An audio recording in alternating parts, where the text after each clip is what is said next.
अंधी सास का सच। निशा की सास अंधी थी। वो ठीक से देख नहीं सकती थी, लेकिन शादी के बाद, माँ जी खाना खा लीजिए, और हाँ मैं आपको दवाई दे रही हूँ, वो भी खा लीजिए। नहीं नहीं बेटा, तू बस खाना बना ले, मुझे अंदाजा है मैं खुद ही खा लूंगी सब कुछ। रोज सुबह निशा की सास की आदत थी। निशा बेटा, सब्जी दे दे, मैं काट देती हूँ। अरे नहीं नहीं माँ जी, आपको चाकू लग सकता है। नहीं नहीं बहू, मुझे अंदाजा है कि कैसे काटना है, काफी वक्त से कर रही हूँ ना मैं। वैसे भी डॉक्टर ने कहा है कि थोड़ा बहुत काम करना जरूरी होता है।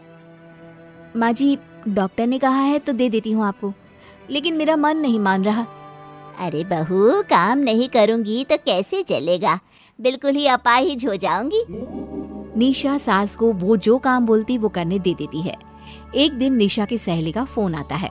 सास सुन रही होती है कि वो किसी से बात कर रही है। क्या हो गया रमा, हमेशा परेशान से ही क्यों रहती हो? आ जाओ ना कभी मेरे घर पर। अरे नहीं रे, तुझे परेशान नहीं करना चाहती हूँ। मैं जानती हूँ तेरी सास अंधी है। अरे कैसे मैनेज करती होगी तू अकेले? मेरे घर में मेरी सास कोई काम नहीं करती। मैंने तो इनको साफ कह दिया है कि काम करेंगी तो ठीक है, नहीं तो इन्हें वृद्धाश्रम छोड़ आऊंगी। निशा की सास सहेली की बात सुनकर डर जाती है। वो बिना निशा का जवाब सुने वहाँ से चली जाती है।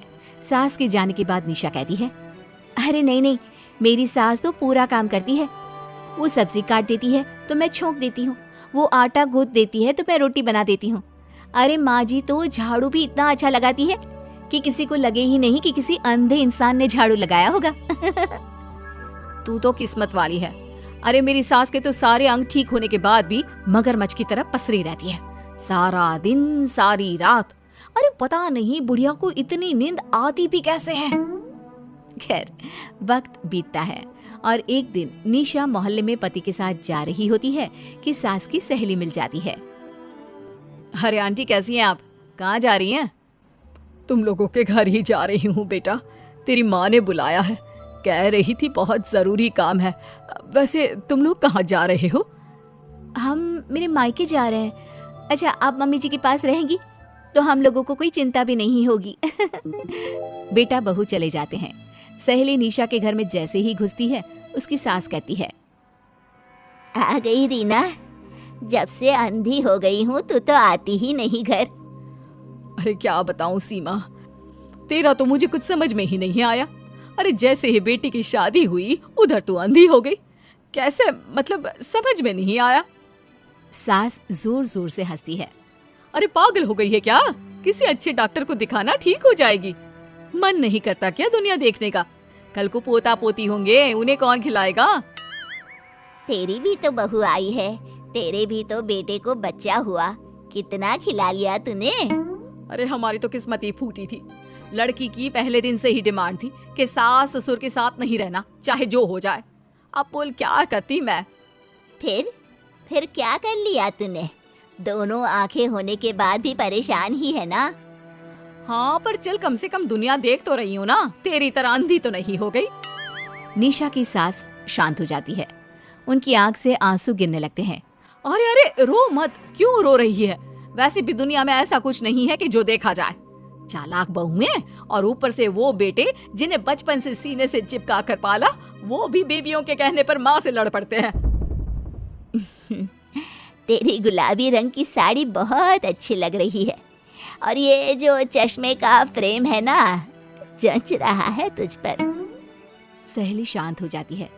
मतलब तू अंधी नहीं है, तू देख सकती है। हाँ, तू मेरी सबसे खास सहेली है, इसलिए बता रही हूँ।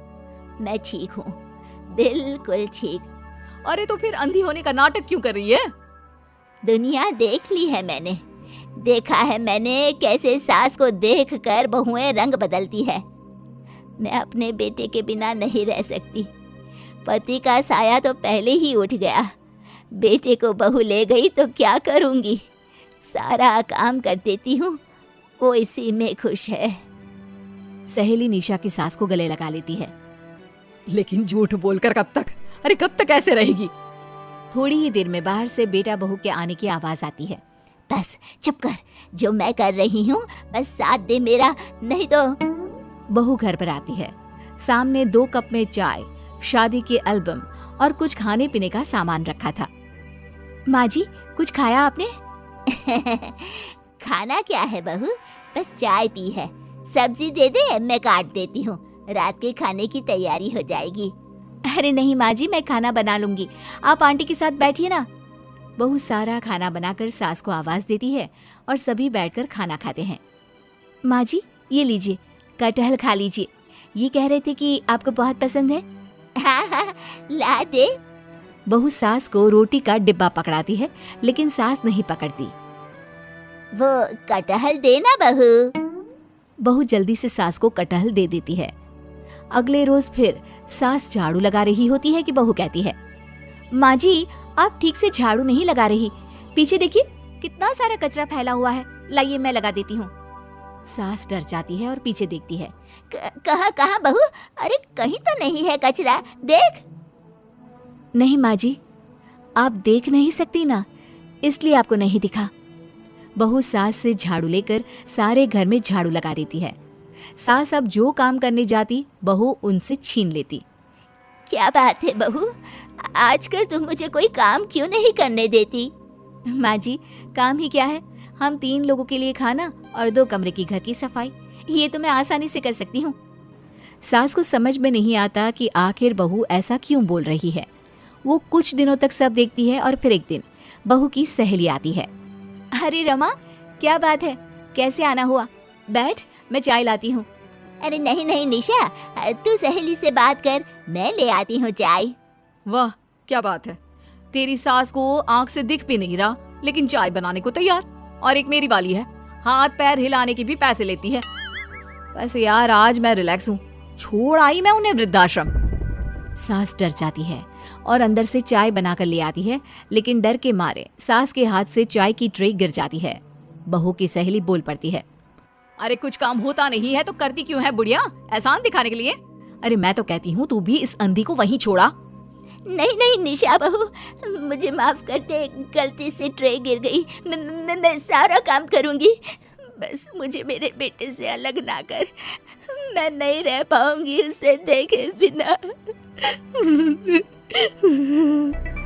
बस माँ, यही सुनना था।